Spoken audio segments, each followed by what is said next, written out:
കർത്താവായ യേശുക്രിസ്തുവിൻ്റെ നാമത്തിൽ ഇന്ന് രാത്രിയിൽ എല്ലാ പ്രിയപ്പെട്ടവർക്കും സ്നേഹവന്ദനങ്ങൾ അറിയിക്കുന്നു.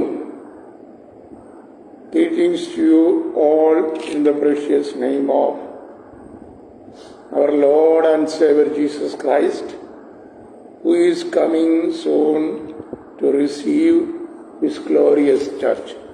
ഈ രാത്രിയുടെ വേളയിൽ കർത്താവിൻ്റെ വചനവുമായി നമുക്ക് വീണ്ടും ദൈവസന്നിധിയിലായിരിക്കാൻ ദൈവം ഒരവസരം കൂടെ തന്നല്ലോ. അതോർത്ത് ഈ രാത്രികാലം ഞാൻ ദൈവത്തിൻ്റെ നാമത്തിന് മഹത്വം അർപ്പിക്കുന്നു. We have been discussing about the Lamb of God and that which is opening the 7 seals of the book of Revelation. We have been discussing about chapter 6. The chapter 6 of Revelation, when the Lamb of God opens each seals, what is happening? ദൈവത്തിൻ്റെ കുഞ്ഞാട് ഓരോ മുദ്ര പൊട്ടിക്കുമ്പോഴും നടക്കുന്ന സംഭവവികാസങ്ങളെയും അവയുടെ ആധികാരികതയെയും കുറിച്ചായിരുന്നു കഴിഞ്ഞ ദിവസത്തിലും നമ്മൾ ചിന്തിച്ചത്. ഇന്ന് രാത്രിയിലും കുഞ്ഞാട് 6ാം മുദ്ര പൊട്ടിച്ചപ്പോൾ ഈ ഭൂമിയിൽ സംഭവിക്കുന്നതായ ചില സംഭവവികാസങ്ങളെ കുറിച്ചാണ് ഈ രാത്രികാലവും നമുക്ക് ചിന്തിക്കാനുള്ളത്. കഴിഞ്ഞ ദിവസക്കാലം 6ാം അധ്യായം 12 മുതൽ 12-13 വാക്യങ്ങളാണ് നമ്മൾ ചിന്തിച്ചത്. ഇന്ന് 6ാം അധ്യായം ക്ലോസ് ചെയ്യുവാൻ കർത്താവിൽ ശരണപ്പെടുന്നു. അതിൻ്റെ 14 മുതൽ 17 വരെയുള്ള വാക്യങ്ങളാണ് ഈ രാത്രികാലം ഞാൻ വായിക്കുവാൻ കർത്താവിൻ്റെ കൃപയിൽ ശരണപ്പെടുന്നത്. ഞാൻ ആ വാക്യങ്ങൾ വായിക്കുകയും അതിനുശേഷമായി ചില പഠന കാര്യങ്ങൾ ഓർപ്പിക്കുകയും ചെയ്ത് ഇന്ന് രാത്രി ഈ ലൈവ് സ്ട്രീം അവസാനിപ്പിക്കുവാൻ കർത്താവിൻ്റെ കൃപയിൽ ശരണപ്പെടുന്നു. വെളിപ്പാട് പുസ്തകം 6ാം അധ്യായം അതിൻ്റെ 14 മുതൽ 17 വരെയുള്ള വാക്യങ്ങളാണ് വായിക്കുന്നത്. 14ാം വാക്യം: പുസ്തക ചുരുട്ടും പോകലേ ആകാശം മാറിപ്പോയി, എല്ലാ മലയും ദ്വീപും സ്വസ്ഥാനത്തുനിന്ന് ഇളകിപ്പോയി. വേഴ്സ് 15: ഭൂമിയിലെ രാജാക്കന്മാരും മഹത്തുക്കളും സഹസ്രാധിപന്മാരും ധനവാന്മാരും ബലവാന്മാരും സകലദാസനും സ്വതന്ത്രനും ഗുഹകളിലും മലപ്പാറകളിലും ഒളിച്ചുകൊണ്ട് മലകളോടും പാറകളോടും ഞങ്ങളുടെ മേൽ വീഴുവീൻ, സിംഹാസനത്തിൽ ഇരിക്കുന്നവന്റെ മുഖം കാണാതെ വണ്ണവും കുഞ്ഞാടിന്റെ കോപം തട്ടാതെ വണ്ണവും ഞങ്ങളെ മറപ്പി. അവസാന വാക്യം: അവരുടെ കോപ ദിവസം വന്നു, അവർക്ക് ആർക്ക് നിൽപ്പാൻ കഴിയും എന്ന് പറഞ്ഞു. കുഞ്ഞാട് 6ാം മുദ്ര പൊട്ടിക്കുന്ന സമയം എന്ന് പറയുന്നത് മഹോപദ്രവ കാലത്തിന്റെ അവസാനത്തെ 1200 ദിവസങ്ങളിൽ ആയിരിക്കും. മഹോപദ്രവ കാലത്തെ 2 കാലഘട്ടമായാണ് നമ്മൾ തിരിച്ചു പഠിക്കുന്നത്. 1260 ദിവസം വെച്ച് 2 കാലഘട്ടം, അഥവാ 42 മാസം. ഒന്നുകൂടെ പറഞ്ഞാൽ ഒരു കാലം, ഇരുകാലം, അരക്കാലം. അഥവാ അതിന്റെ കണക്ക് പറയുമ്പോൾ 3.5 വർഷക്കാലം. ഒരു കാലം എന്ന് പറഞ്ഞാൽ 1 വർഷം, ഇരുകാലം 2 വർഷം, അരക്കാലം എന്ന് പറഞ്ഞാൽ 1/2 വർഷം. അപ്പോ 3.5 വർഷക്കാലമാണ് മഹോപദ്രവ കാലഘട്ടത്തിന്റെ 2 പിരിവുകളുള്ളത്. അതിൽ അവസാനത്തെ പിരിവായിരിക്കുന്ന ആന്റി ക്രൈസ്റ്റിന്റെ അതിഘോരമായ പീഡകളുടെ നടുവിൽ കൂടെ കടന്നു പോകുന്ന സമയമാണ് ആറാം മുദ്ര കുഞ്ഞാട് പൊട്ടിക്കുന്നത്. അപ്പോ ഒന്നുകൂടി ഓർപ്പിക്കട്ടെ, മഹോപദ്രവ കാലഘട്ടത്തിന്റെ അവസാന കാലഘട്ടത്തിൽ ആന്റി ക്രൈസ്റ്റ് ഇസ്രായേൽ എന്ന് പറയുന്ന രാജ്യത്തിന്റെ മേലും മശിഹായെ അംഗീകരിക്കാത്ത ഒരു വലിയ കൂട്ടം ജാതികളുടെ മേലും ദൈവസഭയുടെ ഉൽപ്രമാണത്തിൽ കൈവിടപ്പെട്ടു പോയ ഒരു കൂട്ടം ജനത്തിന്റെ മേലും, ഈ മൂന്ന് കൂട്ടം ജനമാണ് മഹോപദ്രവ കാലഘട്ടത്തിൽ ജീവിക്കുന്ന ജനം.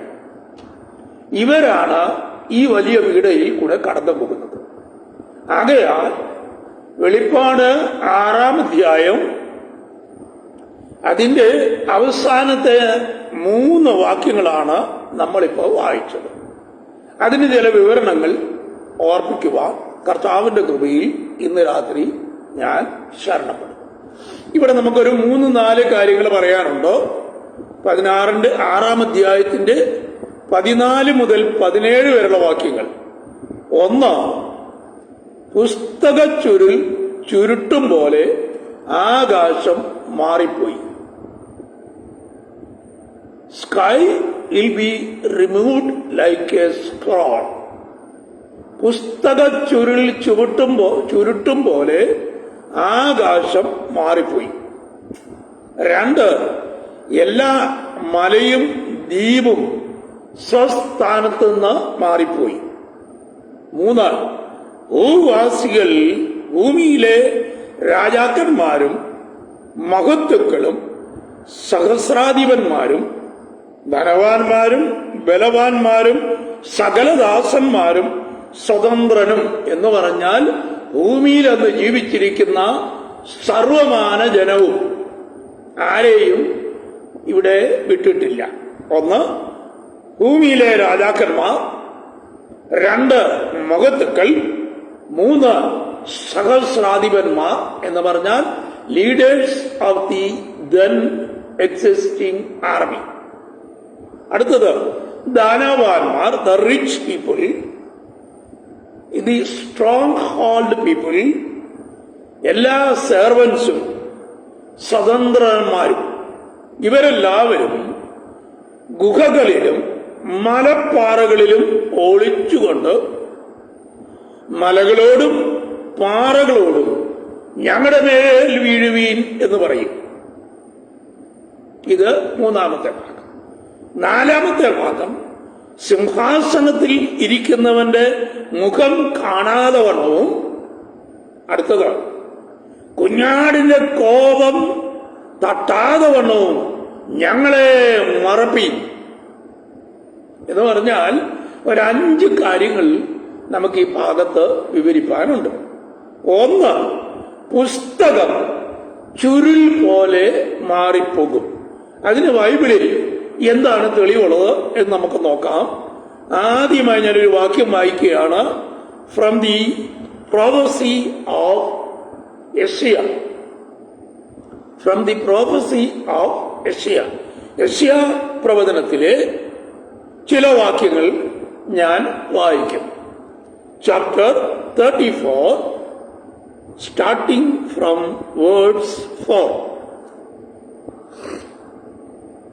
ആകാശത്തിലെ സൈന്യമെല്ലാം അലിഞ്ഞു പോകും. 3-ാം വാക്യം മുതൽ വായിക്കുന്നു.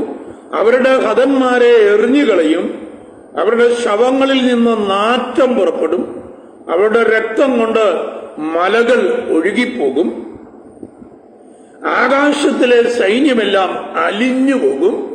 ഇനി കേൾക്കുക, ആകാശം ഒരു ചുരുൾ പോലെ ചുരുണ്ടുപോകും. അടുത്തത്, അതിലെ സൈന്യമൊക്കെയും മുന്തിരിവള്ളിയുടെ ഇല വാടിപ്പൊഴിയുന്നത് പോലെയും അത്തിവൃക്ഷത്തിന്റെ കായ് വാടിപ്പോകുന്നത് പോലെയും പോകും. അടുത്തൊരു ഭാഗം എന്റെ 12 വരെയുള്ള വാക്യങ്ങളാണ് വായിക്കേണ്ടത്. എങ്കിലും ഞാൻ ചില ഭാഗങ്ങൾ മാത്രം വായിച്ചു വിടുക. 8-ാം വാക്യം, അത് യഹോവ പ്രതികാരം നടത്തുന്ന ദിവസവും സിയോന്റെ വ്യവഹാരത്തിൽ പ്രതിഫലം കൊടുക്കുന്ന സംവത്സരവും ആകുന്നു. ശ്രദ്ധിക്കാനായി ഞാൻ ഒന്ന് രണ്ട് കാര്യങ്ങൾ ഓർപ്പിക്കുകയാണ്.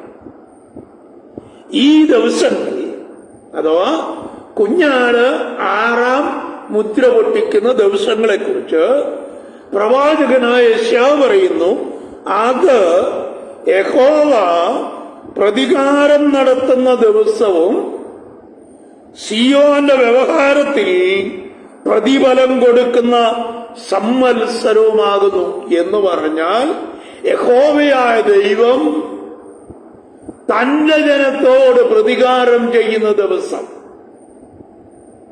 എന്നാണ് ഈ ഭാഗത്തിന്റെ അർത്ഥം. അപ്പൊ ഞാൻ ആരംഭത്തിലേ പറഞ്ഞല്ലോ, 6ാം മുദ്ര പൊട്ടിക്കുന്ന കാലഘട്ടം എന്ന് പറയുന്നത് വെളിപ്പാട് പുസ്തകം 6ന്റെ 12 മുതൽ താഴോട്ടുള്ള വാക്യങ്ങളിൽ വായിക്കുന്ന കാലഘട്ടം എന്ന് പറയുന്നത് ആന്റി ക്രൈസ്റ്റിന്റെ അതിഭയങ്കരമായ പീഡകളിൽ കൂടെ കടന്നു പോകുന്ന കാലഘട്ടമായിരിക്കും. അങ്ങനെയുള്ള കാലഘട്ടം എന്ന് പറയുമ്പോൾ ആ കാലഘട്ടത്തിന് നടുവിൽ ആന്റി ക്രൈസ്റ്റിന്റെ അതിഭയങ്കരമായ പീഡ സഹിക്കുവാനും കഴിയാതെ വരുന്ന യഹൂദന്മാരും അതുവരെ യേശു മിശിഹായെ അംഗീകരിക്കാത്ത ഒരു വലിയൊരു കൂട്ടം ജാതികളും അടുത്തത് ദൈവസഭയുടെ ഉൽപ്രമാണത്തിൽ കൈവിടപ്പെട്ടു പോകുന്ന ജനവും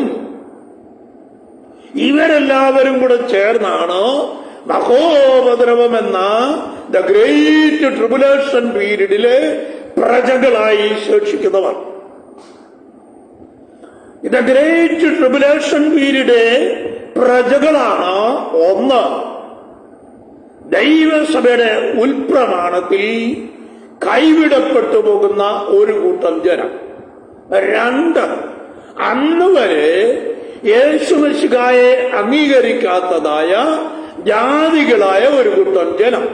3, ഇസ്രായേൽ എന്ന് പറഞ്ഞൊരു ജാതിയും യഹൂദൻ എന്ന് പറഞ്ഞൊരു ജാതിയും ഇസ്രായേൽ എന്ന് പറയുന്ന ഒരു രാജ്യവും. ഈ 3 കൂട്ടം ആൾക്കാരാണ് മഹോപദ്രവ കാലഘട്ടത്തിലെ പ്രജകളായി നമുക്ക് മനസ്സിലാക്കാൻ കഴിയും. അപ്പൊ നിങ്ങൾ ചോദിക്കും, മഹോപദ്രവ കാലഘട്ടത്തിലെ രാജാവ് ആരായിരിക്കും? മഹോപദ്രവ കാലഘട്ടം ഭരിക്കുന്ന രാജാവിന്റെ പേര് the antichrist, the man of lawlessness, man of lawlessness, the man of sin, ഇത് son of prediction. ഇതൊക്കെയാണ് പൗലോസ് അപ്പോസ്തലൻ പറഞ്ഞിരിക്കുന്ന കാര്യങ്ങൾ. 1, അധർമ്മമൂർത്തി, പാപമനുഷ്യൻ, ആന്റി ക്രൈസ്റ്റ് എന്നൊക്കെയാണ് അന്നത്തെ കാലഘട്ടത്തിലെ രാജാവിനെ വിളിക്കുന്ന പേര്. ആര് വിളിക്കുന്നത്? ദൈവവചനം വിളിക്കുന്ന പേര്. അദ്ദേഹത്തെ നേരിട്ട് എന്ന് വെച്ചാൽ your name is antichrist എന്ന് പറഞ്ഞാൽ ഓൺ ദ സ്പോട്ടിൽ പറയുന്ന ആളുടെ ജീവൻ എടുത്തിരിക്കും.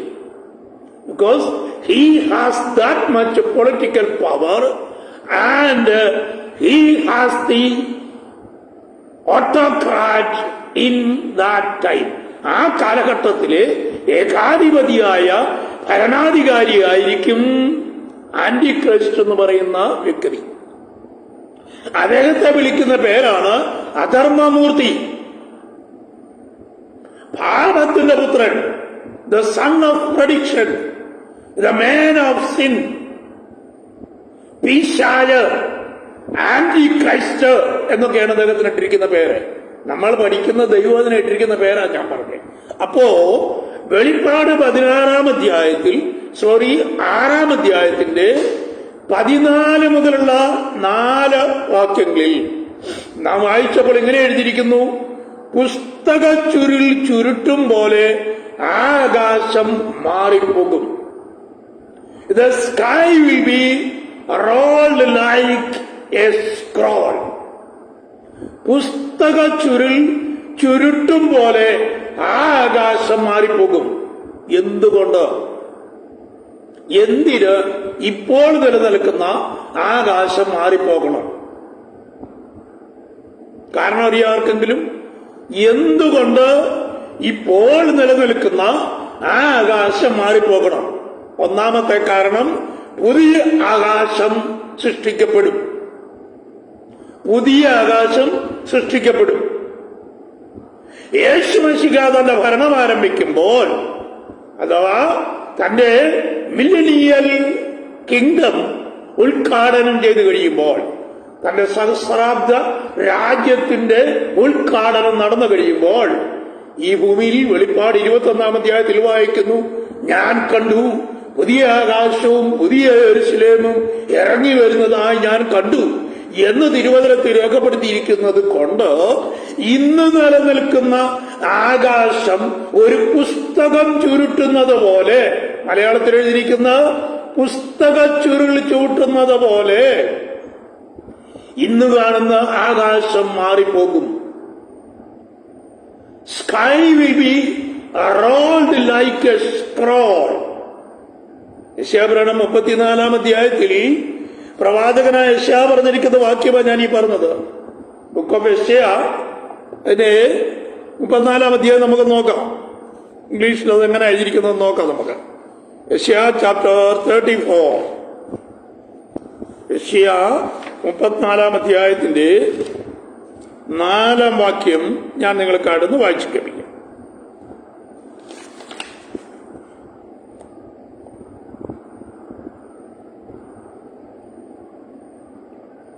The host of heaven shall be dissolved, and the heaven shall be rolled together as a scroll. Heaven shall be rolled together as a scroll. പുസ്തക ചുരുൾ ചുരുട്ടുന്നത് പോലെ ആകാശം മാറിപ്പോകും. അതായത് അതിന്റെ 8 വാക്യത്തിൽ കൊടുത്തിരിക്കുന്ന ഒരു പ്രധാനപ്പെട്ട വാക്യമുണ്ട്. For it is the day of the Lord's vengeance and the year of recompense for the controversy of Zion. മലയാളത്തിലെ വാക്യം ഞാനൊന്ന് വായിച്ചു കേൾപ്പിക്കാം. അതിന് 8 വാക്യം, ഇത് യഹോവയുടെ പ്രതികാരം നടത്തുന്ന ദിവസം. ഏത്? When the sky will be rolled like a scroll. ആകാശം പുസ്തകം പോലെ മാറിപ്പോകുന്ന കാലഘട്ടം, അഥവാ വെളിപ്പാട് പുസ്തകം 6 അധ്യായത്തിൽ കുഞ്ഞാട് 6 മുദ്ര പൊട്ടിക്കുന്ന കാലഘട്ടം. ആ കാലഘട്ടത്തെ പ്രവാചകനായ യെശയ്യാ പറയുന്നു, അത് യഹോവയുടെ പ്രതികാരം നടത്തുന്ന ദിവസവും സിയോന്റെ വ്യവഹാരത്തിൽ പ്രതിഫലം കൊടുക്കുന്ന ദിവസവുമാകുന്നു എന്ന് പറഞ്ഞാൽ, the Lord Yahweh will vengeance upon the people of Israel because of their sin and disobedience to the law of God. യഹോവയായ ദൈവം തന്റെ ജനമായ ഇസ്രായേലിനെതിരെ പ്രതികാരം നടത്തുന്ന ദിവസമായിരിക്കും. വെളിപ്പാട് പുസ്തകം 6 അധ്യായം 12 മുതൽ കുഞ്ഞാട് 6 മുദ്ര പൊട്ടിക്കുന്ന ആ ദിനങ്ങളെന്ന് പറയുന്നത്. സ്തോത്രം. വെളിപ്പാട് പുസ്തകം 6 അധ്യായത്തിന്റെ 1 മുതൽ കുഞ്ഞാട് 6 മുദ്രകൾ 6 അധ്യായത്തിൽ പൊട്ടിക്കും. ഈ 6 മുദ്രകൾ പൊട്ടിക്കുമ്പോഴും ഇസ്രായേൽ ജനത്തിനു വേണ്ടി യഹോവയായ ദൈവം നിയമിച്ചിരിക്കുന്ന ദാനിയേലിന്റെ 70-ാം ആഴ്ചവട്ടത്തിന്റെ 2-ാം പകുതിയിൽ കൂടിയാണ് ഇസ്രായേൽ ജനം കടന്നു പോകുന്നത്. സ്തോത്രം.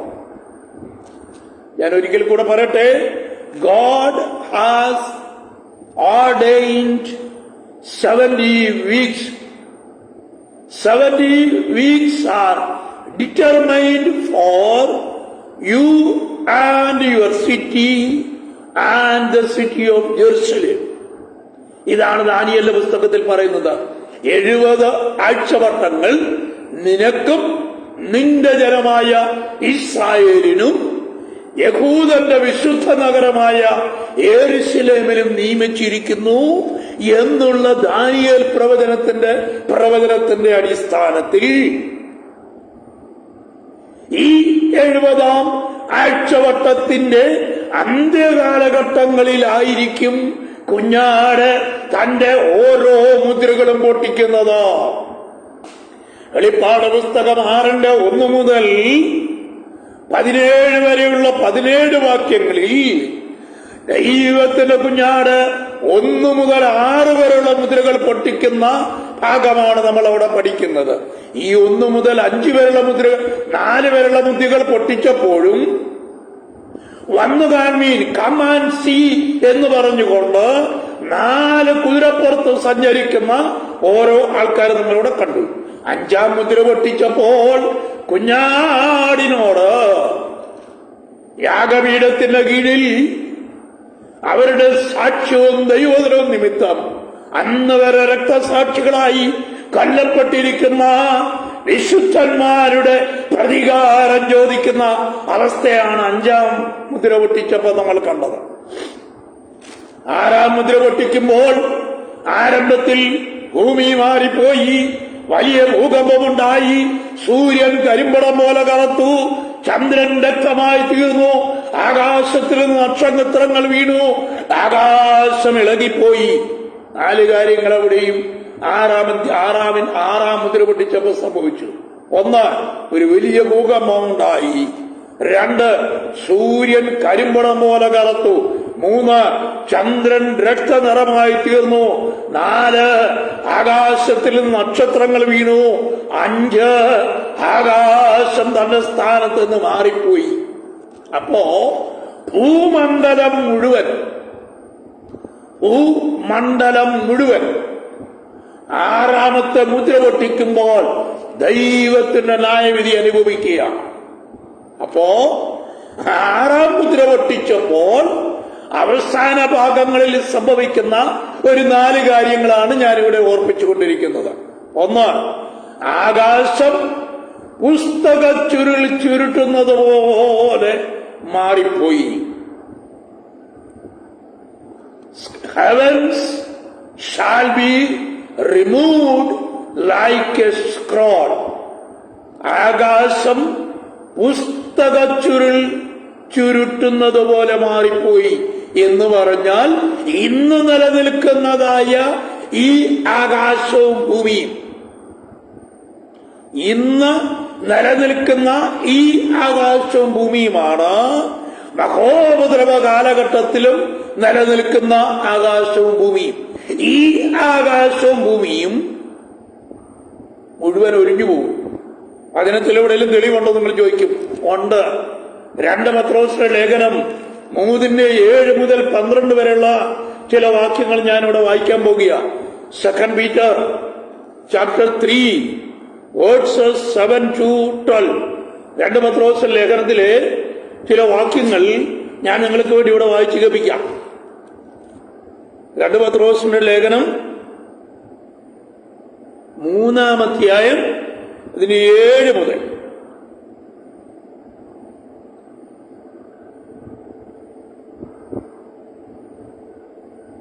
അന്നുള്ള ലോകം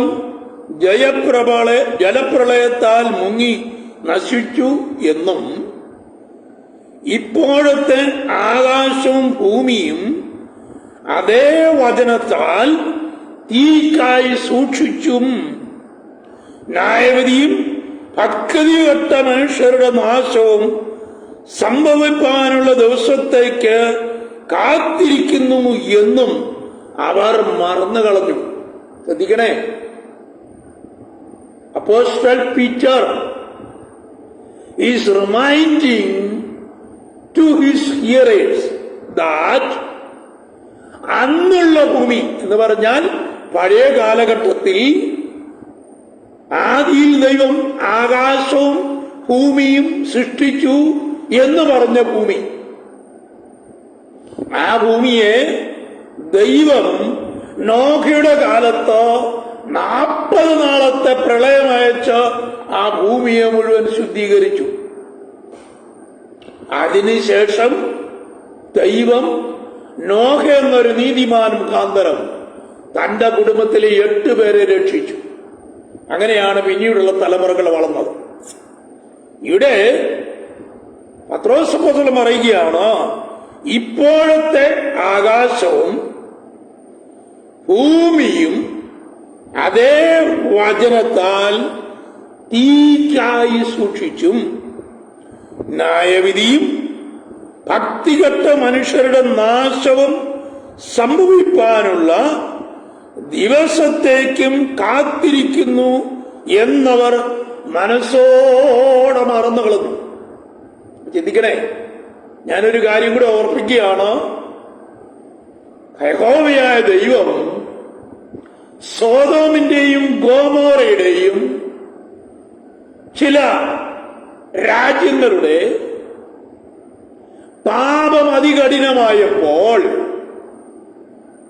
അബ്രഹാമിനെ, ലോത്തിനെയും കുടുംബത്തെയും അവിടുന്ന് രക്ഷിച്ചതിന് ശേഷമായി ആകാശത്തിൽ നിന്ന് തീയും ഗന്ധകവും വീഴിച്ച് ഈ രാജ്യങ്ങളെ ദൈവം നശിപ്പിച്ചു കളഞ്ഞു എന്ന് പറഞ്ഞതുപോലെ the present earth will be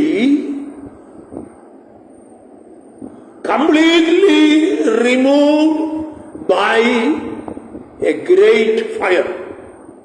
ഇപ്പോൾ നിലനിൽക്കുന്ന ഭൂമിയെ ദൈവം തന്റെ വചനത്താലാണ് ഭൂമിയെ സൃഷ്ടിച്ചത്. ദൈവം തന്റെ വചനത്താലാണ് ഭൂമിയെ സൃഷ്ടിച്ചത്. ഭൂമി ഉണ്ടാകട്ടെ, ആകാശമുണ്ടാകട്ടെ, സമുദ്രമുണ്ടാകട്ടെ, സൂര്യനും ചന്ദ്രനും നക്ഷത്രങ്ങളും എല്ലാം ഉണ്ടാകട്ടെ എന്ന് He has commanded. By the command of God, everything shall be created. Everything is created by the logos of God.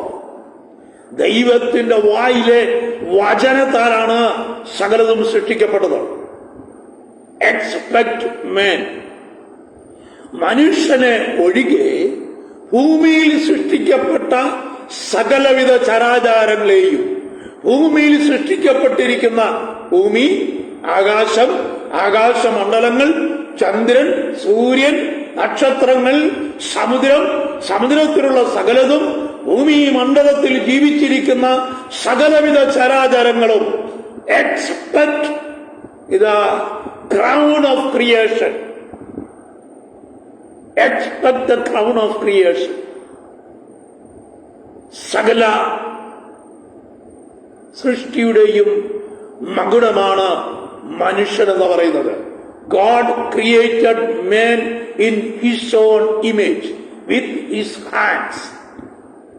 അപ്പോ ബാക്കിയെല്ലാം തന്റെ വചനത്താലാണ് സൃഷ്ടിക്കപ്പെട്ടത്.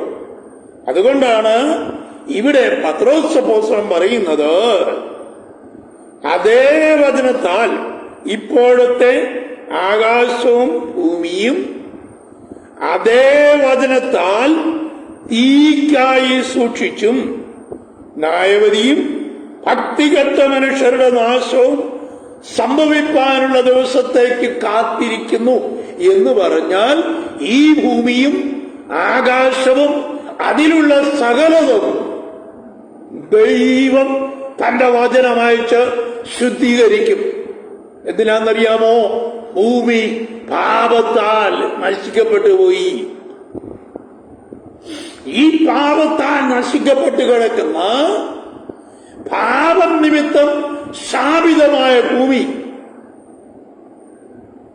because of sin earth has been cursed, ശാപം ആയിത്തീർന്ന ഭൂമി, ഈ ശപിക്കപ്പെട്ട ഭൂമിയെ നീതീകരിക്കുവാൻ വേണ്ടി ദൈവം തന്റെ വചനമയച്ച് ആകാശത്തെയും ഭൂമിയെയും തീയിൽ കൂടെ ശുദ്ധീകരിക്കും. എന്തിനാണെന്നറിയാമോ?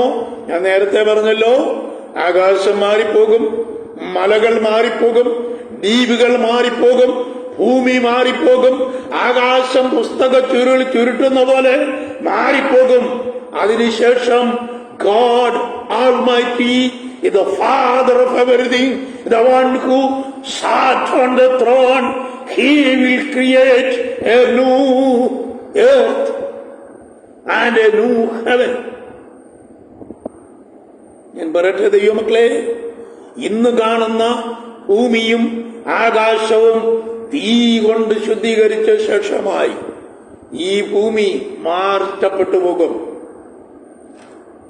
Heavens shall be removed like a scroll. ആകാശം പുസ്തകം ചുരുൾ പോലെ മാറിപ്പോകും. എല്ലാ മലയും ദ്വീപും സ്വസ്ഥാനത്ത് നീങ്ങിപ്പോകും.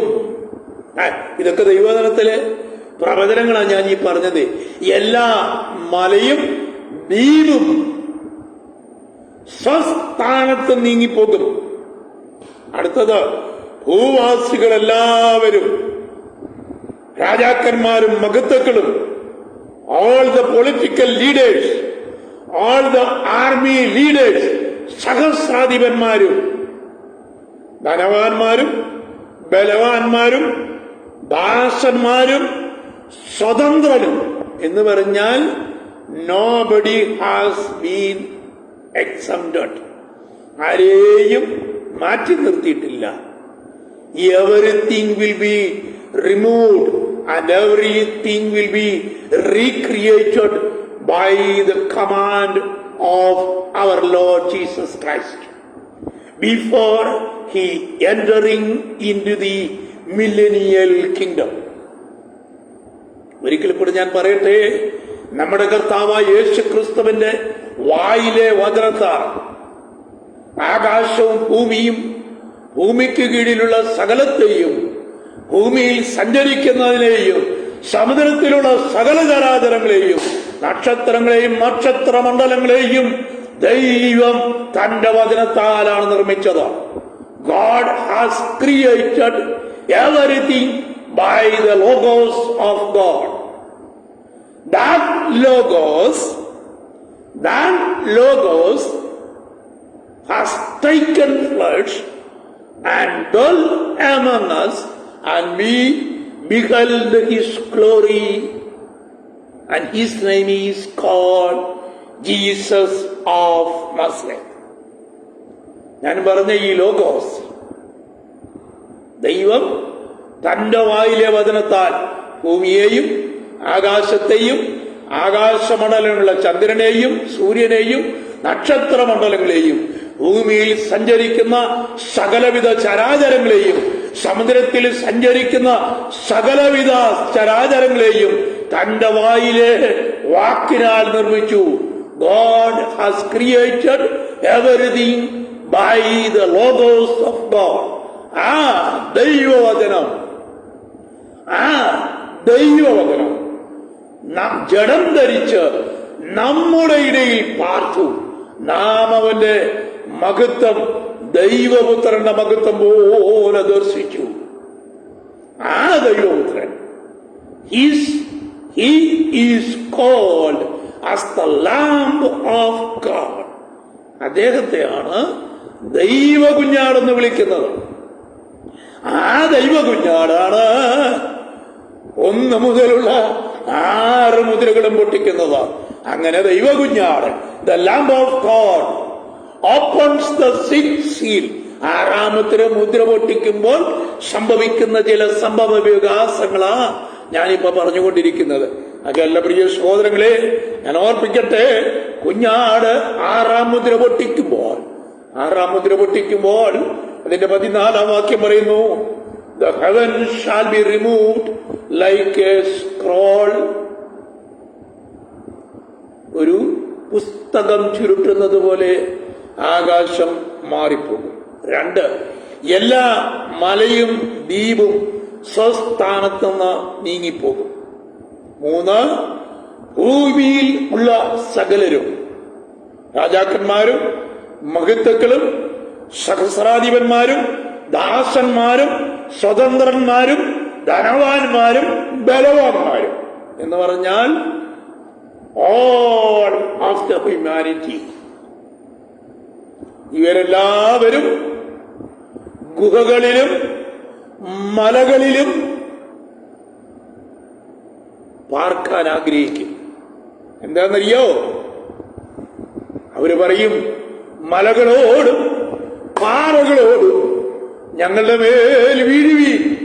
എന്താ കാരണം എന്നറിയാമോ? ഒന്ന്, സിംഹാസനത്തിലിരിക്കുന്നവന്റെ മുഖം കാണാതെ വണ്ണോ.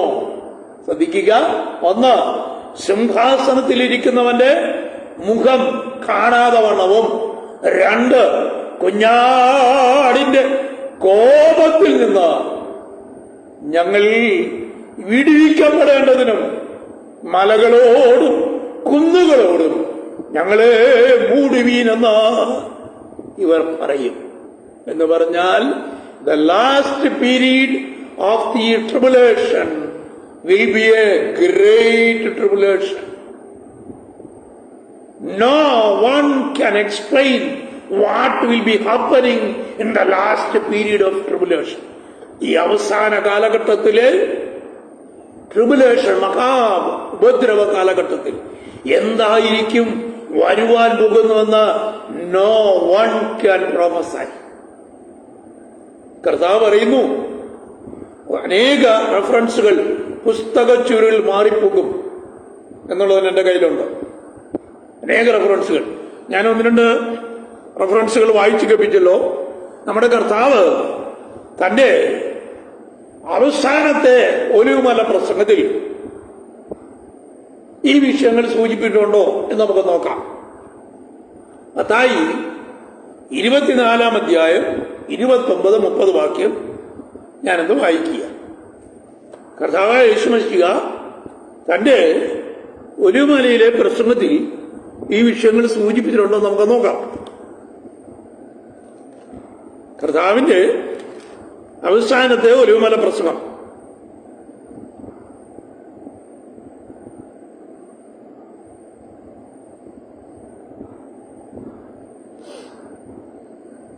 ഇവിടെ പറയുക, ആ കാലകാലത്തിലെ കഷ്ടം കഴിഞ്ഞ ശേഷം സൂര്യൻ ഇരുണ്ടുപോകും, ചന്ദ്രൻ പ്രകാശം കൊടുക്കാതിരിക്കും.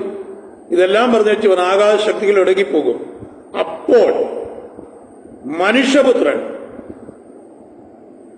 മനുഷ്യപുത്രന്റെ അടയാളം ആകാശത്തിൽ വിളങ്ങും. അന്ന് ഭൂമിയിലെ സകല ഗോത്രങ്ങളും പ്രലപിച്ചുകൊണ്ട് മനുഷ്യപുത്രൻ ആകാശത്തിലെ മേഘങ്ങളിൽ മഹാശക്തിയോടും കൂടെ വരുന്നത് അവർ കാണും. ലൂക്കോസ് സുവിശേഷത്തിൽ പ്രധാനപ്പെട്ട ഒരു വാക്യം കൂടെ ഉണ്ട്. ലൂക്കോസ് സുവിശേഷത്തിലെ വാക്യം ഞാൻ വായിക്കാം.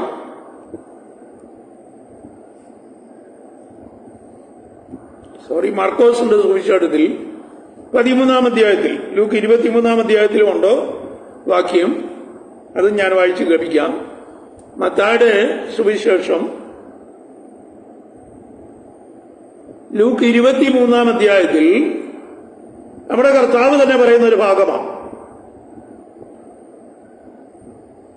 ഇവിടെ എന്റെ 28 മുതൽ യേശു തിരിഞ്ഞ് അവരെ നോക്കി, യെരൂശലേം പുത്രിമാരെ, നിങ്ങൾ എന്നെ ചൊല്ലിക്കരയണ്ട. നിങ്ങളെയും നിങ്ങളുടെ മക്കളെയും ചൊല്ലിക്കരവീൻ.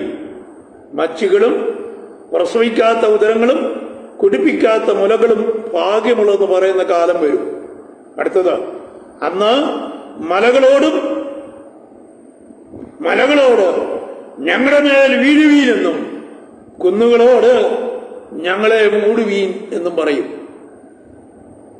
മലകളോട് ഞങ്ങളെ മൂടുവീനെന്നും വീഴുവീനെന്നും കുന്നുകളോട് ഞങ്ങളെ മൂടുവീനെന്നും അവർ പറയും. എന്ന് പറഞ്ഞാൽ അനവധി പ്രവചനങ്ങൾ ഈ വിഷയത്തോടുള്ള ബന്ധത്തിൽ പറയാനുണ്ട്. സമയം വളരെ ചുരുക്കമാണല്ലോ. ഇവിടെ ഒന്ന് രണ്ട് കാര്യങ്ങളോട് ഓർപ്പിച്ച് let me try to conclude the last section of the 6th seal. ആറാം മുദ്ര പൊട്ടിക്കുമ്പോൾ നടക്കുന്ന അവസാന ഭാഗങ്ങളിലേക്കൊന്ന് വരുവാൻ ഞാൻ ശ്രമിക്കുകയാണ്. If possible, I shall close this. Otherwise, you will think words 15, 16 and 17 next day. No problem. ഇവിടെ പറയുന്നു, ഇവിടെ രണ്ട് കാര്യം പറയുകയാണ്. ഗുഹകളിലും മലപ്പാറകളിലും ഒളിച്ച് മലകളോടും പാറകളോടും ഞങ്ങളുടെ മേൽ വീഴുവീൻ എന്ന് ഇവർ പറയും. എന്തിന്? സിംഹാസനത്തിൽ ഇരിക്കുന്നവന് മുഖം കാണാതെ വണ്ണവും. ഇത് വെളിപ്പാട് പുസ്തകത്തിലെ വാക്യമാണ് കേട്ടോ. സിംഹാസനത്തിൽ ഇരിക്കുന്നവന്റെ മുഖം കാണാതെ വണ്ണവും. അടുത്തത്, കുഞ്ഞാടിന്റെ കോപം തട്ടാതെ വണ്ണവും ഞങ്ങളെ മറപ്പി. ഞാനത് നേരത്തെ പറഞ്ഞു. The one who is SAT on the thrown. ദൈവ സിംഹാസനത്തിൽ ഇരിക്കുന്നവന്റെ മുഖം കാണാതെ വണ്ണം. ഒന്ന്. രണ്ട്, കുഞ്ഞാടിന്റെ കോപം. അവിടെ ഇംഗ്ലീഷിൽ കൊടുത്തിരിക്കുന്നു the wrath of the lamb of God. English ആ വാക്യം വളരെ വളരെ അർത്ഥവത്തായ ഒരു വാക്യമാണ്. 6-ാം അധ്യായത്തിലെ വാക്യം. 6-ാം അധ്യായം അതിന്റെ 16-ാം വാക്യം. Let me read in English. And said to the mountains and rocks, fall on us and hide us from the face of him that sitteth on the throne and from the wrath of Lamb. The wrath, ദൈവകോപം. മലയാളത്തിൽ പറയുന്നത് കുഞ്ഞാടിന്റെ കോപം തട്ടാതെ വണ്ണം. കോപം എന്നുള്ള വാക്കിനെ ഇംഗ്ലീഷിൽ കൊടുത്തിരിക്കുന്ന വാക്കെന്നാ?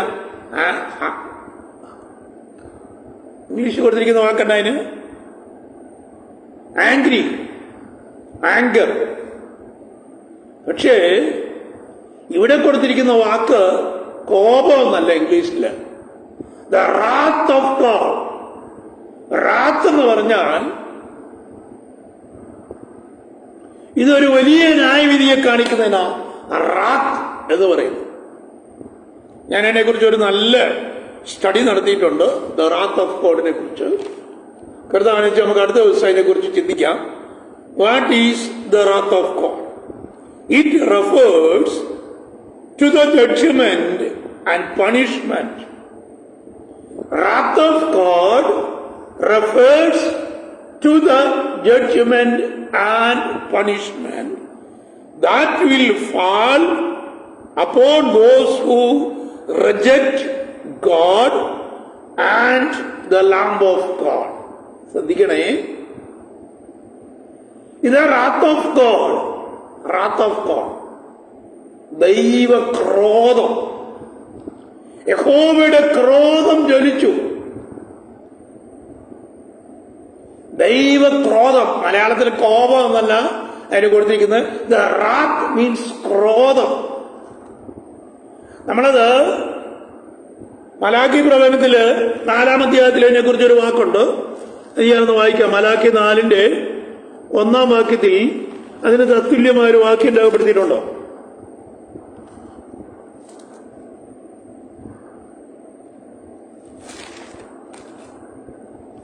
മലാക്കി 4-ാം അധ്യായം അതിന്റെ 1-ാം വാക്യം. ചൂള പോലെ കത്തുന്ന ഒരു ദിവസം വരും, അപ്പോൾ സകല അഹങ്കാരികളും ദുഷ്പ്രവർത്തിക്കാരും താളടിയാകും. വരുവാനുള്ള ദിവസം വേരും കൊമ്പും ശേഷിക്കാതെ ദഹിപ്പിച്ചു കളയുമെന്ന് യഹോവയായ ദൈവം അരുളി ചെയ്തു എന്ന് പറഞ്ഞാൽ the wrath of God will be fall upon the people of Israel. The wrath of God, the great judgment, or the vengeance of God will be fall upon the people, those who have rejected Jesus Christ as their Savior. ഈ കാലഘട്ടത്തില് ജീവിക്കുന്ന ജനം ഞാൻ ആദ്യമേ പറഞ്ഞായിരുന്നല്ലോ, the Jewish people, the people of Israel, the left behind group, a Gentile group, those who are not accepted Jesus Christ.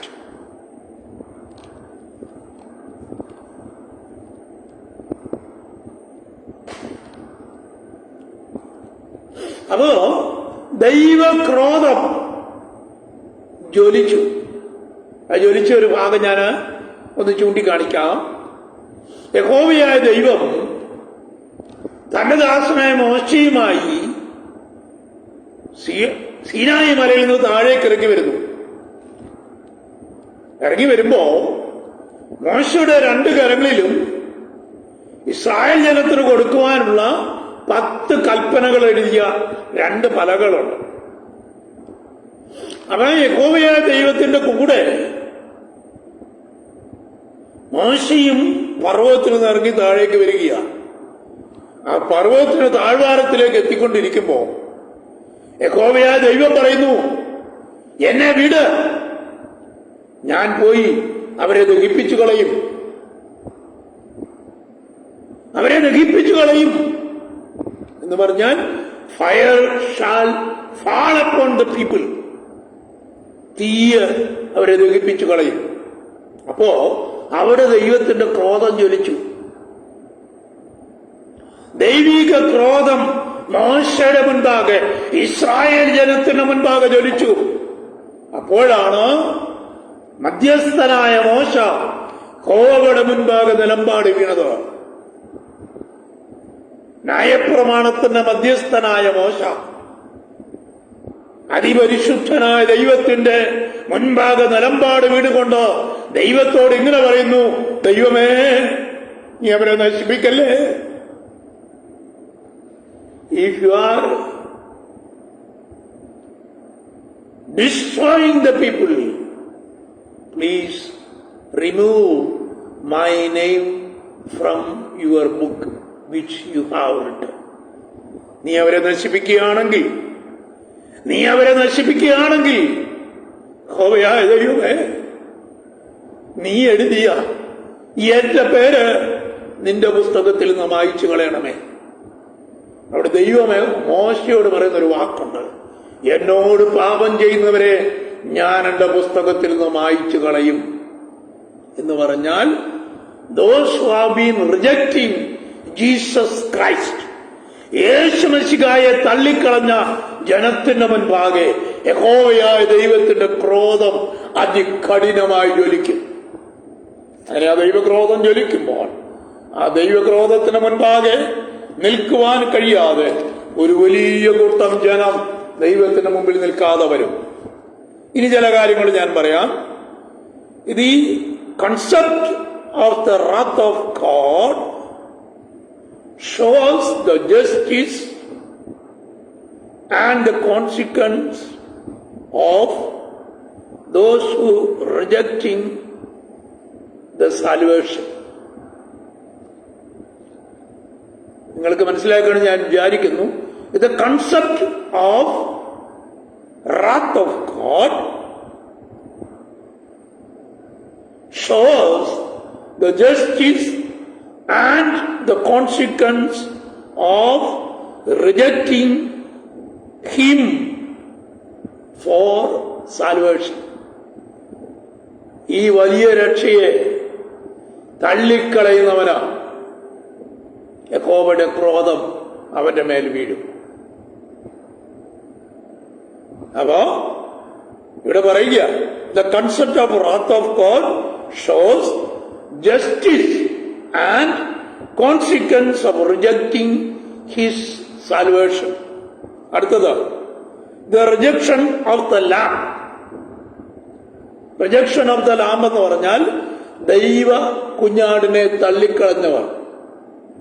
those who are refusers to accept Jesus Christ as their Savior will experience God's wrath. ശ്രദ്ധിക്കണേ, ആരെല്ലാം യേശുമശിഹായെ ദൈവത്തിന്റെ കുഞ്ഞാടിനെ. യോഹന്നാൻ പറയുന്നു, Behold the Lamb of God who takes away the sin of the world. Those who are rejecting, those who have been rejecting the Lamb of God who takes the sin of the world. ഈ ലോകത്തിന്റെ പാപത്തെ ചുമന്നൊഴിക്കുന്ന ദൈവത്തിന്റെ കുഞ്ഞാടിനെ തള്ളിക്കളയുന്നവർക്ക് വേണ്ടി ദൈവം കരുതിയിരിക്കുന്ന ഒരു കരുതലാണ്. God will pour upon them the wrath of God. അവരുടെ മേൽ ദൈവത്തിന്റെ ന്യായവിധിയുടെ ക്രോധം ചൊരിയും. അപ്പൊ ചിന്തിക്കണേ, വെളിപ്പാട് 16-ാം അധ്യായത്തില് ഈ വിഷയത്തെക്കുറിച്ച് കുറച്ച് കാര്യങ്ങൾ പറഞ്ഞിട്ടുണ്ട്. ഞാൻ അവിടേക്ക് ഇപ്പൊ പോകുന്നില്ല, സമയത്തിന്റെ വിസ്താര നിമിത്തം ഞാൻ അവിടേക്ക് പോകുന്നില്ല. എങ്കിലും 1-2 കാര്യങ്ങളോട് ഞാൻ ഓർപ്പിക്കട്ടെ.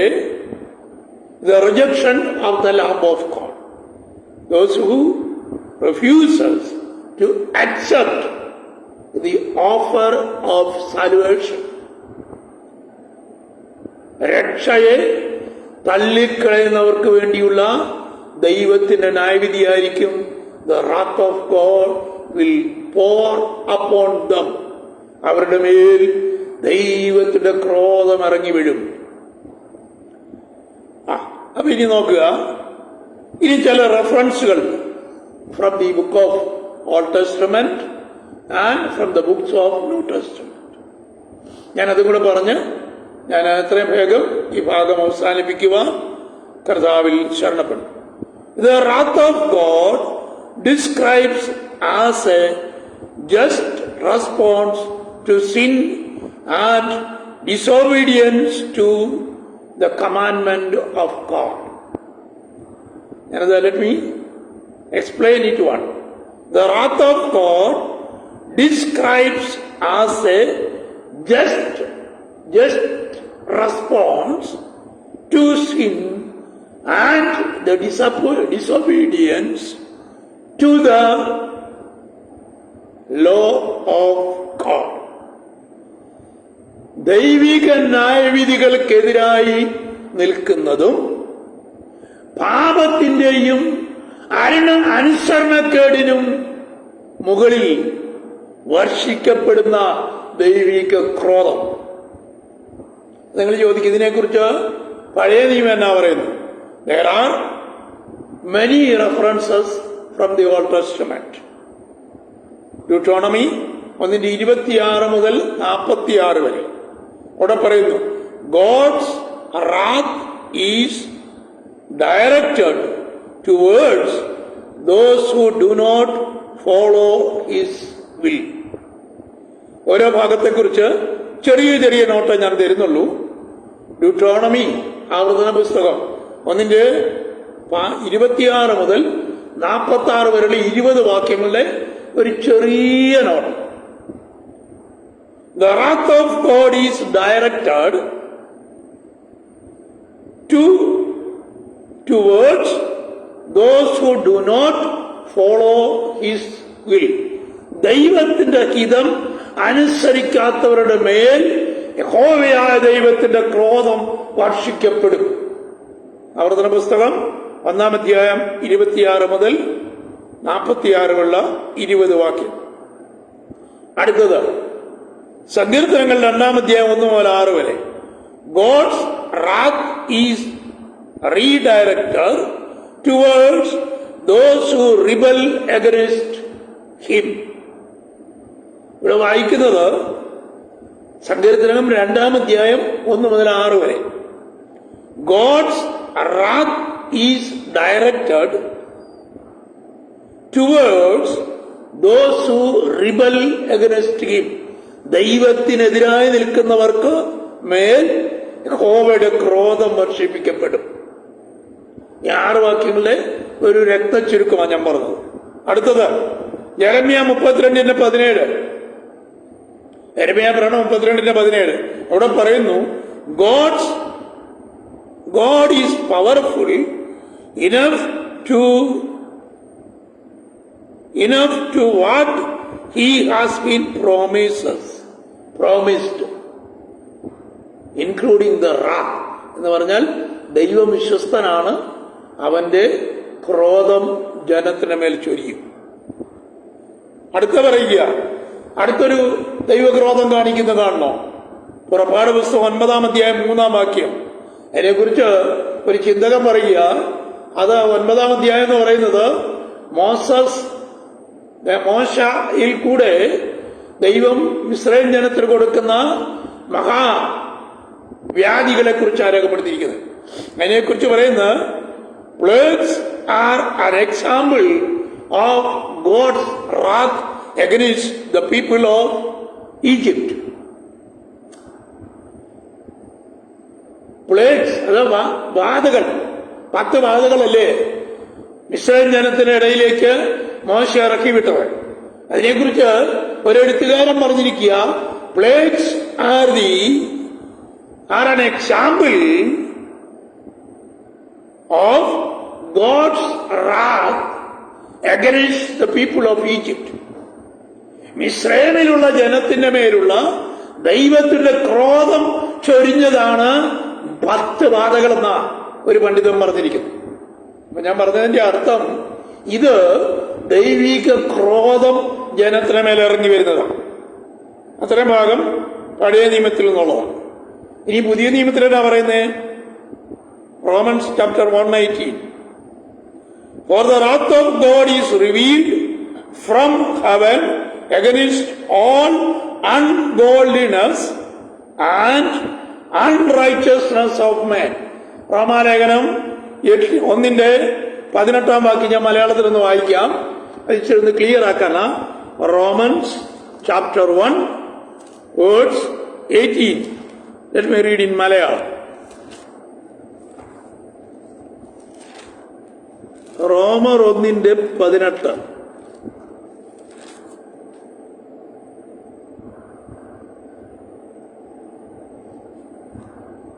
അനീതി കൊണ്ട് സത്യത്തെ തടുക്കുന്ന മനുഷ്യരുടെ സകല അഭക്തിക്കും അനീതിക്കും നേരെ ദൈവത്തിന്റെ കോപം സ്വർഗത്തിൽ നിന്ന് വെളിപ്പെടുന്നു. പൗലോസ് സഭ പറയുകയാണ്, For the wrath of God is revealed from heaven against all ungodliness and unrighteousness of men. മലയാളത്തിൽ ഇങ്ങനെ എഴുതിയിരിക്കുന്നു, അനീതി കൊണ്ട് സത്യത്തെ തടുക്കുന്ന മനുഷ്യരുടെ സകല അഭക്തിക്കും അനീതിക്കും നേരെ ദൈവത്തിന്റെ കോപം സ്വർഗത്തിൽ നിന്ന് വെളിപ്പെടുന്നു എന്നാണ് റോമാലേഖനത്തിൽ പൗലോസ് പറയുന്നത്. റോമർ 1:18 വാക്യം. ഹു സപ്പോസ്ഡ്, അടുത്തത് 2:5 വാക്യം ഒന്ന് വായിച്ചു നോക്കാം നമുക്ക്. റോമർ 2:5. നിന്റെ കാരുണ്യത്താലും അനുതാപത്താലും നീ ദൈവത്തിന്റെ നീതിയുള്ള വിധി വെളിപ്പെടുത്തുന്ന കോപ ദിവസത്തേക്ക് നിനക്ക് തന്നെ ചരിതിച്ചു വരുത്തുന്നു. എന്ന് പറഞ്ഞാൽ നമ്മുടെ അകൃത്യ നിമിത്തം, നമ്മുടെ പാപം നിമിത്തം നമുക്ക് തന്നെ ദൈവിക കോപം വരുത്തുന്നു എന്നാണ് അവിടെ പറഞ്ഞിരിക്കുന്നത്. ഇനി യോഹന്നാൻ എന്നാ പറയുന്നത് നോക്കാം. യോഹന്നാന്റെ സുവിശേഷം 3:36. Gospel of John 3:36. അദ്ദേഹം എന്നാ പറഞ്ഞത് നമുക്ക് നോക്കാം. 3-ാം അധ്യായം ശ്രദ്ധിച്ചോണേ, ഇതൊരു വലിയ വാക്യമാണ്. പുത്രനിൽ വിശ്വസിക്കുന്നവന് നിത്യജീവനുണ്ട്, പുത്രനെ അനുസരിക്കാത്തവനോ ജീവനെ കാണുകില്ല, അവന്റെ മേൽ ദൈവത്തിന്റെ ക്രോധം വസിക്കുന്നതേ ഉള്ളൂ. ശ്രദ്ധിക്കണേ, ഇവിടെ ഞാനത് ഇംഗ്ലീഷിൽ ഒന്ന് വായിക്കാം. യോഹന്നാന്റെ സുവിശേഷം 3:36. യോഹന്നാൻ 3:36. Let me read in English.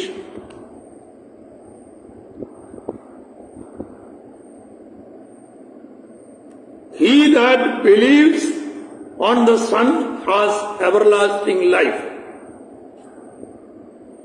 And he that believeth not the Son shall not see life, but the wrath of God abides on him.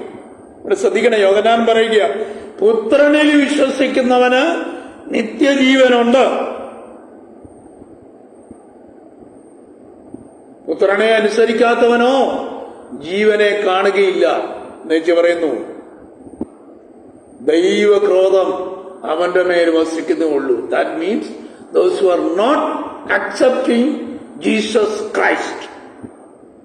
പുത്രനിൽ വിശ്വസിക്കുന്നവന് നിത്യജീവനുണ്ട്. Those who have been believing in Jesus Christ, they may get the eternal life. They will get eternal life. പുത്രനിൽ വിശ്വസിക്കുന്നവന് നിത്യജീവനുണ്ട്.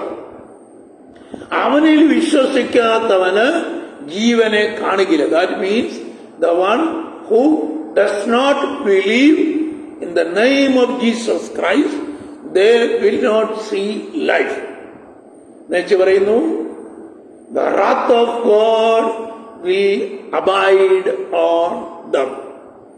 പുത്രനിൽ വിശ്വസിക്കുന്നവന് നിത്യജീവനുണ്ട്. പുത്രനിൽ വിശ്വസിക്കാത്തവൻ ജീവനെ കാണുകയില്ല.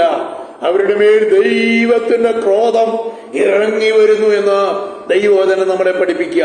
അതിന്റെ അർത്ഥം the wrath of God will pour upon the people, those who are not accepting Jesus Christ.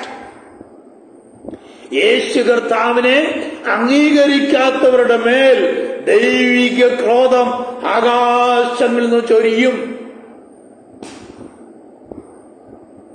No one can stand in front of the wrath of the Lamb of God. ദൈവകുഞ്ഞാടിന്റെ ക്രോധത്തിന് മുമ്പിൽ ഒരുവനും നിൽക്കുവാൻ സാധിക്കത്തില്ല. അതുകൊണ്ടാണ് 6-ാം അധ്യായത്തിന്റെ അവസാന ഭാഗത്തിൽ ഇവർ പറയുന്നത്, സിംഹാസനത്തിൽ ഇരിക്കുന്നവന്റെ മുഖം കാണാതെ വണ്ണവും. എന്ന് പറഞ്ഞാൽ സിംഹാസനത്തിൽ ഇരിക്കുന്നവൻ ആരാ? ഞാനത് 4-ാം അധ്യായത്തിലും 5-ാം അധ്യായത്തിലും സൂചിപ്പിച്ചിരുന്നു. ഇത് one who sat upon the throne. ആരാത്? The ancient of days, the King of Kings, the Lord of Lords, the Almighty God, the only potent. സിംഹാസനത്തിലിരിക്കുന്നവൻ ആരാണ് ഞാൻ ഈ പറയുന്നത്? സിംഹാസനത്തിലിരിക്കുന്നവൻ ധന്യനായ ഏകാധിപതി, താൻ മാത്രം അമർത്യതയുള്ളവൻ, ആരും കാണാത്തവൻ, ആർക്കും കാണുവാൻ കഴിയാത്തവൻ, അടുത്തുകൂടാത്ത വെളിച്ചത്തിൽ വസിക്കുന്നവൻ, കാലങ്ങൾക്ക് അധീനനായവൻ, ദി ഏൻഷ്യന്റ് ഓഫ് ഡേയ്സ്, പുരാതനായവൻ, സിംഹാസനത്തിലിരിക്കുന്നതാണ്. സിംഹാസനത്തിലിരിക്കുന്നവൻ ഇദ്ദേഹം. ഇവിടെ പറയുക, സിംഹാസനത്തിലിരിക്കുന്നവന്റെ മുഖം കാണാതെ വണ്ണവും. 2, കുഞ്ഞാടിന്റെ കോപം തട്ടാതെ വണ്ണവും. ഞങ്ങളെ മറപ്പീൻ എന്ന് പറഞ്ഞാൽ, please hide us from the wrath of the Lamb of God.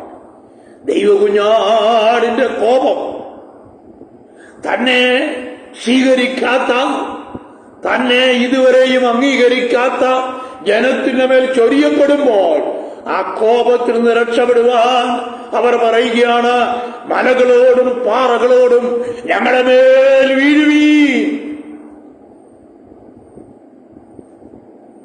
ദൈവകുഞ്ഞാടിന്റെ കോപത്തിൽ നിന്ന് ഞങ്ങളെ രക്ഷിക്കുകയും. ഞാനിന്ന് രാത്രി ഒരു കാര്യം ഓർപ്പിക്കട്ടെ, ദൈവകുഞ്ഞാടിന്റെ കോപം ഈ ജനത്തിന്റെ മേൽ ചൊരിയപ്പെടുമ്പോൾ അവർ ഒരുപോലെ നിലവിളിക്കും. എങ്ങനെയാ നിലവിളിക്കുന്നേ? ദൈവത്തിന്റെ ക്രോധം തന്നെ ജനത്തിന് മേൽ ചൊരിയപ്പെടുകയാണ്. 16 അധ്യായത്തിലോട്ട് ചെല്ലുമ്പോ ഇതിന് ബാക്കി വരുന്നുണ്ടോ? ഭൂമിയുടെ മേൽ, ആകാശത്തിന് മേൽ, സമുദ്രത്തിന് മേൽ, യൂഫ്രട്ടീസ് നദിയുടെ മേൽ ദൈവക്രോധം ചൊരിയും എന്ന് പറഞ്ഞാൽ ഇസ്രായേൽ ജനത്തിന് പിടിച്ചു നിൽക്കുവാൻ കഴിയാത്ത വിധത്തിലുള്ള അതിഭയങ്കരമായ ന്യായവിധികൾ സംഭവിച്ചുകൊണ്ടിരിക്കും. അപ്പോൾ മനുഷ്യപുത്രന്റെ അടയാളം ആകാശമേഘങ്ങളിൽ വിളങ്ങും. കഴിഞ്ഞ ക്ലാസ്സിലും ഇത് ഓർപ്പിച്ചതാ. അപ്പോൾ then the sign of the Son of Man shall be in the heaven. മനുഷ്യപുത്രന്റെ അടയാളം ആകാശമേഘങ്ങളിൽ വിളങ്ങും. ഇന്ന് രാത്രി ഞാൻ ഇവിടെ അവസാനിപ്പിക്കട്ടെ. 6-ാം അധ്യായം. Let me close chapter 6 so that we may continue. There are some references also. ഇനിയുണ്ട് റെഫറൻസുകൾ. എഫെസ്യ ലേഖനത്തിലുണ്ട്, യാക്കോബിന്റെ ലേഖനത്തിലുണ്ട്, തെസ്സലോനിക്ക ലേഖനത്തിലുണ്ട്, വെളിപ്പാട് പുസ്തകം 15-ലുണ്ട്. അങ്ങനെ 3-4 റെഫറൻസുകളുണ്ട്. കർത്താവിനെ വെച്ചാൽ ഞാൻ അതിന്റെ 15ഉം 16ഉം വാക്യം, അതാ 6-ാം അധ്യായത്തിന്റെ അവസാനത്തെ 2 വാക്യങ്ങൾ കർത്താവിനെ വെച്ച് നമുക്ക് അടുത്ത ദിവസക്കാലം ചിന്തിക്കാം. Let me conclude this. The wrath of God will pour against those who have been rejecting Jesus Christ. The Jewish people, they have rejected the Messiah. യഹൂദ ജനം തങ്ങളുടെ മെസ്സിഹായെ തള്ളിക്കളഞ്ഞു. So the wrath of God will pour upon the people of Israel. The wrath of the Lamb of God will pour upon the people of Israel because they have rejected their Messiah. അവരുടെ മെസ്സിഹായെ അവർ തള്ളിക്കളഞ്ഞത് കൊണ്ടോ ദൈവകുഞ്ഞാടിന്റെ കോപം അവരുടെ മേൽ ചൊരിയപ്പെടും. ആ കോപം ചൊരിയപ്പെടുന്നത് മഹോപദ്രവ കാലഘട്ടത്തിന്റെ അവസാന കാലഘട്ടങ്ങളിലായിരിക്കും. ഈ ദൈവകോപത്തിൽ പിടിച്ചു നിൽക്കാൻ കഴിയാതെ വരുമ്പോഴാണ് അവർ തങ്ങളുടെ മാറത്തടിച്ചുകൊണ്ടോ അവരുടെ മെസ്സിഹായിലേക്ക് കണ്ണുകളെ ഉയർത്തും. രാത്രികാലം ഞാൻ എന്റെ വാക്കുകളെ പിടിച്ചുരുക്കട്ടെ ദൈവമക്കളെ. ഈ ദൈവകുഞ്ഞാടിന്റെ കോപം പൊട്ടിപ്പുറപ്പെടുന്നതിന് മുമ്പ്, ദൈവകുഞ്ഞാടിന്റെ കോപം പൊട്ടിപ്പുറപ്പെടുന്നതിന് മുമ്പേ, അതിമഹത്തായ അതിഭയങ്കരമായ ദൈവിക ക്രോധം പുറപ്പെടുന്നതിന് മുമ്പേ, ഈ മുദ്രകളൊക്കെ പൊട്ടിക്കുന്നതിന് മുമ്പേ ദൈവജനത്തിന് ദൈവം ഒരവസരം തന്നിരിക്കുന്നു. അവന്റെ വരവെങ്കിൽ എടുക്കപ്പെടാൻ, അവന്റെ വരവെങ്കിൽ കാണപ്പെടാൻ വിശുദ്ധിയോടെ നമുക്ക് നമ്മുടെ കർത്താവിന്റെ സ്ത്രീയിൽ നിലനിൽക്കാം. നമ്മുടെ കർത്താവ് വരുവാൻ അടുത്തിരിക്കുന്നു. അങ്ങനെ അതിനായി ഒരുങ്ങാം. ദൈവം നമ്മളെ എല്ലാവരെയും ധാരാളമായി അനുഗ്രഹിക്കട്ടെ. This is pastor Sunny K Thomas. I'm going to sign off from Changanur. We will meet on Friday if God allows. ദൈവം നമ്മളെല്ലാവരെയും ധാരാളമായി അനുഗ്രഹിക്കട്ടെ. Chapter 6, 15, 16 and 17 will be discussing on Friday. 6-ാം അധ്യായത്തിന്റെ അവസാനത്തെ 2 വാക്കുകൾ. What is the wrath of God? ഇതിനെക്കുറിച്ച് എനിക്ക് ഒത്തിരി കാര്യങ്ങൾ പറയാനുണ്ട്. അതുകൂടെ പറഞ്ഞ് ചില വാക്യങ്ങൾ കൂടെ വായിച്ച് അടുത്ത ദിവസം നമുക്ക് ഡിസ്കസ് ചെയ്യാം. Then from next week we will be starting chapter 7. Thank you for watching me.